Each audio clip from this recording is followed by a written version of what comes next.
உறவுகள் அனைவருக்கும் வணக்கங்க. மதி நான் அப்பா பார்க்க போகணும் அப்படின்னு கேட்குறாங்க. மாமனார் போய்த்தான் ஆகணுங்கிறியா இல்லை என்ன சொல்கிற? நான் போய்த்தான் ஆகணும். பரவாயில்ல போயிட்டு வா.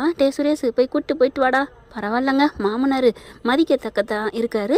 மலர் சொன்னது கரெக்டு தான். இந்த வீடு ஒன்றும் அப்படி பயங்கரமான வீடெல்லாம் இல்லை மதி, நீ கவலைப்படாத அப்படின்னு தான் சொல்லுது.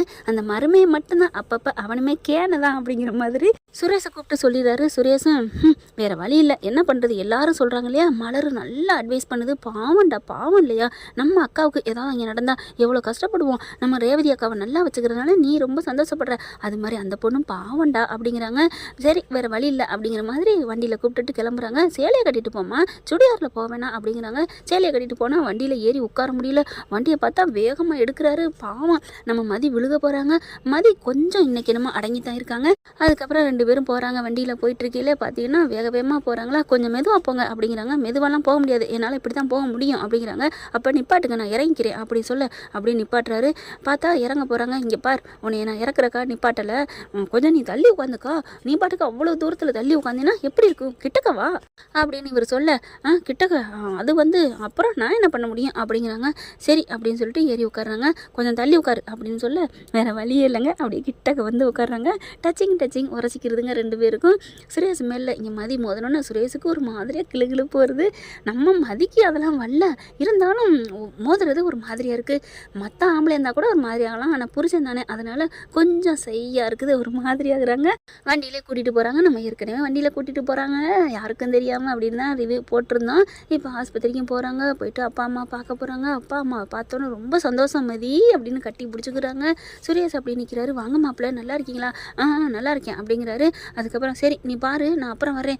எங்கே மாப்பிள்ள போகிறீங்க, இருங்க அப்படிங்களா. மாமா நில்லுங்க மாமா அப்படின்னு மச்சினிச்சி கூப்பிடு.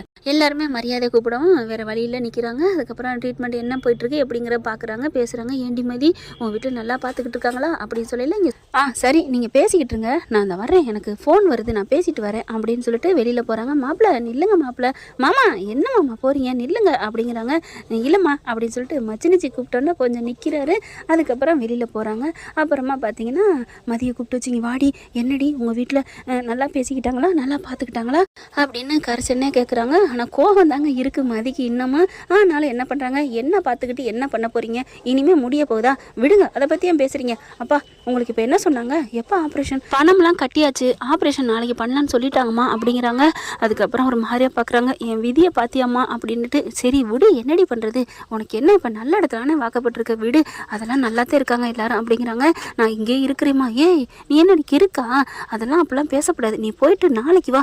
அதெல்லாம் இல்லைம்மா நான் இருப்பேன் அப்படின்னு சொல்ல. ஏண்டி உன் புருஷன் எதுவும் சொல்லுவாங்களா, இல்லை உன் மாமனார் எதுவும் சொல்லுவாரா? ஐயோ அப்படிலாம் இல்லைம்மா, அவங்கள பொறுத்த வரைக்கும் பார்க்கத்தான் முரடு மாதிரி தெரிஞ்சு ரொம்ப நல்லவங்கள தாம்மா இருக்காங்க. அதுவும் இல்லாமல் அவருமே ரொம்ப நல்லா தாம்மா இருக்காரு, நல்லா தாம்மா பாசமாக இருக்காங்க. அங்கே மலரக்கான்னு ஒருத்தர் இருக்காங்க, ஏன் அவங்க வீட்டுக்காரரு, எல்லாருமே நல்லா தாம்மா இருக்காங்க, பார்க்கலாமா பரவாயில்ல அப்படிங்கிறாங்க. கொஞ்சம் அட்ஜஸ்ட் பண்ணி பொறுத்து போடி, நான் பார்த்துக்கிறேம்மா, ஏதாவது கொஞ்சம் வீம்பு வீராப்பா அங்கேயும் போய் காமிக்காதடி, நான் பார்த்துக்கிறேன், அதெல்லாம் நல்லவர் தாம்மா. இவங்க பேசுகிற எல்லாத்தையுமே வெளியில் நின்று கேட்டுறாருங்க. ஃபோன் பேச போனால் நம்ம சுரேஷ் கேட்டுட்டு அப்படியே ஒரு மாதிரி ஆகிறாங்க. பரவாயில்லையே, வாயாடி ரொம்ப ஆணவம் பிடிச்சவன்னு நினச்சோம், நல்லா அன்பாக பேசுகிறா, நம்மளை பற்றி கொஞ்சம் உயர்வாகவே சொல்கிறாளே, நம்ம வீட்டை பற்றி அப்படிமா இப்படிமா, புருஷன் கொடுமைக்காரன் அது இதுன்னு சொல்லணும்னு பார்த்தா மலர் நீ சொன்ன மாதிரி நல்லவளாக தான் தெரியுறா, பார்க்கலாம் அப்படின்னு சொல்லிட்டு உள்ளுக்க வராரு. வந்த கேடு வாங்க மாப்பிள்ள அப்படிங்கிறாங்க. சரி பார்த்துக்கங்க, நாங்கள் கிளம்புறோம், மாப்பிள்ள கொஞ்சம் இருங்களேன் அப்படிங்கிறாங்க. கண்டிப்பாக நாளைக்கு வர்றோம், நீங்கள் ஏன் பயப்படுறீங்க அப்படிங்கிறாங்க. அதுக்கப்புறம் மதியை பார்க்குறாரு. நீ வேணா இருந்துக்க ஏன் அப்படின்னு மாப்பிள்ள சொல்ல, உடனே மதியம் நான் இருந்துக்கிறேன்னு சொல்ல, ஏய் அவர் அப்படி தாண்டி சொல்லுவார், நீ இருக்கக்கூடாது அம்மா, அவரே இருக்க சொல்கிறாருல்லம்மா, அதெல்லாம் சும்மாடி, நீ கிளம்பு, இவர் நல்ல மனசோட இருன்னு சொன்னாலும் வீட்டுக்கு போகணுன்னா இங்கே மாமியாக்கார் இருக்கா, மாமனார் இருக்காங்க, ஏன்டா விட்டு வந்த, ஒரே நாளில் விட்டு வந்துட்டியா, ஆஸ்பத்திரியில் விட்டு வந்துட்டியான்னு ஏதாவது பேசுவாங்கடி, நீ கிளம்புடி, இதெல்லாம் நல்லது இல்லடி அப்படிங்கிறாங்க. அம்மா என்னம்மா அவங்களே, இங்கே பாரு இதெல்லாம் பேசாத, நீ நாளைக்கு வா மதி, உன் வாழ்க்கை நல்லா இருக்கும்னு நினைக்கிறேன் மதி அப்படி இப்படின்னு சொல்கிறாங்க. சரின்னு சொல்லிட்டு அம்மா அப்பா பேசுனா பிள்ளைங்க கேட்காமையா இருக்கும். உடனே கிளம்புறாங்க. வெளியில் வந்தால் இவங்க சுரேஷ்கிட்ட என்னங்க அப்படின்ட்டு வர்றாங்களா. மதியை பார்த்தேன், என்ன நீ உன்னை இருக்க சொல்லிட்டு தானே வந்தேன், இருக்கலையா அப்படின்னு இவர் கேட்க, இல்லை நான் வர்றேன், நாளைக்கே வந்துக்குவோம் அப்படிங்கிறாங்க. பரவாயில்லையே இவ்வளோக்கு அடங்கி வர்றா அப்படின்னு சொல்லிட்டு சரி வா கிளம்புவோம் அப்படிங்கல. அக்கா அப்படின்னு ஓடி வருது அந்த தங்கச்சி. என்னம்மா அப்படிங்கிறாங்க. ஏக்கா இருக்காமல் போகிறேன், மாமா நீங்களும் இருங்களே அப்படிங்கிறாங்க. என்னது நானுமா? ஐயோ எங்கள் அம்மாட்ட கேட்டால் நம்மளை தொலைச்சிருமே, இவளை விட்டுட்டு போகிறதே பெருசு, இதில் நம்மளும் இருக்கிறதா அப்படின்ட்டு. இல்லைம்மா அப்படிங்கிறாங்க. மாமா மாமா ப்ளீஸ் மாமா, நீங்களும் அக்காவும் இருக்கிறது எங்களுக்கு எவ்வளோ சந்தோஷமாக இருந்துச்சு தெரியுமா, அவ்வளோ நிம்மதியாக இருக்கு மாமா, ப்ளீஸ் மாமா அப்படிங்கிறாங்க. அப்படியே சரி இரு இந்த வரேன் அப்படின்னு சொல்லிட்டு ஃபோனை போடுறாரு. அங்கே அவங்க அம்மாவுக்கு போடுறாங்க. அம்மாவுக்கு போட்டால் அது ஒத்துக்காதுன்னு அப்பாவுக்கு போடுறாரு. அப்பா அப்படிங்கல. என்னடா என்னாச்சு, உன் மாமனாரை பார்த்துட்டியா? பார்த்துட்டேன் மாமா. அப்பா அவங்க பாவம், அவருக்கு கொஞ்சம் மனசு ஒரு மாதிரியாக இருக்காங்க, உடம்பு சரியில்லை, பக்கத்தில் நம்ம இருந்தால் நல்லதுன்னு நினைக்கிறாங்கப்பா. அப்பா பாவம் இல்லையாப்பா, நமக்கு ஒன்றுனா ரேவதி அக்கா வந்து இருப்போம்ல, அது மாதிரி தானே மதி பாவம், அவன் வரேன்னு சொல்லிட்டா அப்படிங்கல. இப்போ மாமியாக்காரி வேகமாக பிடிங்கிட்டுட்டே, சுரேஷ் என்னடா என்ன இழுத்து பேசிகிட்டு இருக்க, அங்கே இருக்க போறியா, உடனே வரியா இல்லையா? இல்லைம்மா பாவம்மா, அவ ரொம்ப பாவமாக இருக்கு, அவன் வரேன்னு தாம்மா சொல்கிறா, ஏன் நீ மாறிட்டியோ அப்படின்னு சொல்லிட்டு இப்போ வரணும் இல்லைன்னு வச்சுக்கேன் அப்படின்னு கத்துறாங்க. அதுக்குள்ளே சுரேஷ் அப்போ வந்துட்டு நீ சும்மா இருடி அப்படின்னு பிடிங்கிட்டு, சுரேஷ் நீ கவலைப்படாத, நீ அங்கேயே இருந்துட்டு வாடா அப்படின்னு சொல்லி. அதெல்லாம் முடியாது, நான் இங்கேருந்து கத்துது, நீ சும்மா இருடி, இங்கே பாரு உங்கள் அம்மா பேசுனா நீ கேட்காத, நீ அங்கேயே இருந்து எல்லாத்தையும் நல்லபடியாக பாருடா அப்படிங்கிறாங்க. அப்பா என்னப்பா? ஆமாடா நான் சொல்கிறேன், இல்லை மாமா எதுவும் உன் மாமனுக்கும் தெரியும், நான் சொல்லிக்கிறேன், நீ பேசாமல் ஃபோனை வை அப்படின்னு சொல்லி வச்சிடுறாங்க. அதுக்கப்புறம் வாராரு. மதி நிற்கிது. மதியை பார்த்து அவங்க மச்சினிச்சையும் பார்த்து நான் இங்கே தான் இருப்போம், உங்கள் அக்காவும் இங்கே தான் இருப்பா, போதுமா அப்படின்னு சுரேஷ் சொல்ல. சுரேஷ் அப்படி சொன்னோன்னே ரொம்ப சந்தோஷம் தாங்கலை. மாமா ரொம்ப தேங்க்ஸ் மாமா, ரொம்ப தேங்க்ஸ் அப்படின்னு சொல்லிட்டு அக்கா வாக்கா அப்படின்னு துள்ளி குதிச்சுட்டு 2 பேரும் உள்ளுக்க ஓடுறாங்க. அப்படியே சுரேஷுக்கே ரொம்ப சந்தோஷமா இருக்கு. பரவாயில்லையே, நம்ம சந்தோஷமா மகிழ்ச்சியாக இருந்தால் தான் பெருசுன்னு நினச்சேன், நம்மளால் மற்றவங்க சந்தோஷமாக சிரிச்சா அது கூட நல்லா தானே இருக்குது அப்படின்னு நினைக்கிறாரு.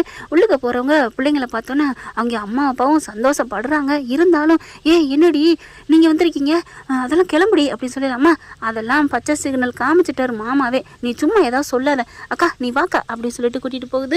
இங்கே வீட்டில் பார்த்தா செமத்தையாக கத்திக்கிட்டு இருக்குதுங்க சுரேஷ் அம்மா அப்பா கிட்ட. ஏங்க அவளை அங்கே இருக்க சொன்னீங்க, அவள் வர்றது இல்லையா, இப்படியே அவள் ஆட்டத்துக்கு விடக்கூடாதுங்க, ஆரம்பத்தில் கட் பண்ணி வைக்கணும் அப்படி இப்படின்னு பேச. நீ சும்மா இருடி, நான் ஒன்றும் ரொம்ப இதாக சொல்லலை, இது எல்லாரும் இருக்கிறது வழக்கம் தான், பெற்றவங்களுக்கு முடியலன்னா இருக்குமா என்ன? அதுவும் இல்லாமல் அந்த பிள்ளை இப்படி நல்லா பார்த்துக்கிட்டா தான் கேஸை வாபஸ் வாங்குவா. உன் மயம் பண்ணி வச்சிருக்கானே, அதுலேருந்துலாம் விடுதலை ஆகணும்னா, வேலை கிடைக்கணும்னா நம்ம நயந்து தாண்டி போகணும். ஓ இந்த திட்டத்தில் நீங்கள் இப்படி போகிறீங்களா, நான் கூட உங்களை ரொம்ப நல்லவன் நினச்சிட்டேனே அப்படிங்கிற மாதிரி மலர் அங்கேருந்து நிற்கிது, கேட்குது, மனசார கேட்டுக்கிட்டு நிற்கிது. எப்படியோ ஏதோ நல்லது நடந்தால் சரி அப்படிங்கிற மாதிரி நினைக்கிறாங்க. மலர் ஓடி போயிட்டு அவங்க புருஷன் பாக்கியராஜிட்டு போய் எங்க உங்களுக்கு ஒரு விஷயம் தெரியுமா, என்ன அப்படிங்கல. சுரேஷும் மதியை கூட்டிட்டு ஆஸ்பத்திரிக்கு போகிறது பெரிய விஷயம் தானே. ஆமாம் அதுக்கு என்ன இப்போ, அதை விட அங்கே தங்கிட்டான், என்ன சொல்கிற? ஆமாம் உங்களை மாதிரியா பயந்துட்டு பம்மிக்கிட்டு இருக்க மதி பரவாயில்ல, ஒரே நல்லா சாதிச்சிட்டான் அப்படின்னு இங்கே மலர் துள்ளி குதிக்குது. சே எவ்வளோ சந்தோஷமாக இருக்கிறான், இவளையும் நம்ம அடக்கி வச்சுட்டோமே, இனியாவது நம்மளும் கொஞ்சம் மாற பார்க்கணும் அப்படின்னு பாக்கியராஜ் நினைக்கிறாங்க. என்ன ஃப்ரெண்ட், இப்படி போனால் நல்லா தானே இருக்கும், பார்க்கலாம். தேங்க்யூ. இந்த வீடியோ உங்களுக்கு பிடிச்சிருந்தா தயவு செய்து லைக் பண்ணுங்க. இன்னும் அப்டேட்ஸ்க்காக சேனலை சப்ஸ்கிரைப் பண்ண மறக்காதீங்க. நம்ம கிட்ட இருக்க எல்லா சேனல்ஸோட லேட்டஸ்ட் வீடியோ அப்டேட்ஸ்க்காக மேல ரைட் சைட்ல காட்டுற லிங்கை கிளிக் பண்ணி வாட்ஸ்அப் குரூப்ல ஜாயின் பண்ணுங்க. உங்களிடம் விடைபெறுவது நான் உங்கள் மெஹர்.